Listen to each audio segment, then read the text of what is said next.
to introduce Jesse Wegman. I'm actually going to let him introduce himself because he will do a much better job of it. But just very briefly, as I said, he was on the editorial board at the New York Times, and then he left, and he is now with the Brennan Center for Justice. He's a senior fellow.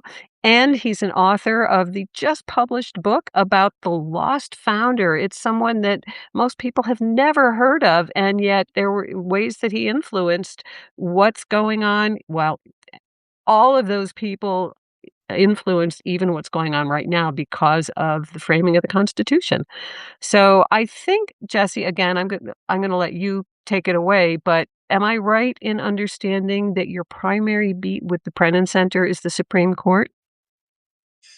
Right now, I have a column, a biweekly Substack called Major Questions, and that is about the Supreme Court. Yes, I've been focusing a lot on questions of reform because I think that's where a lot of the energy of our public dialogue about the court right now is trying to almost go past individual rulings, which in many cases I think we can know the outcomes of in advance, and talk about how do we make this institution more legitimate in the eyes of the people, uh, and basically a more democratically functional institution.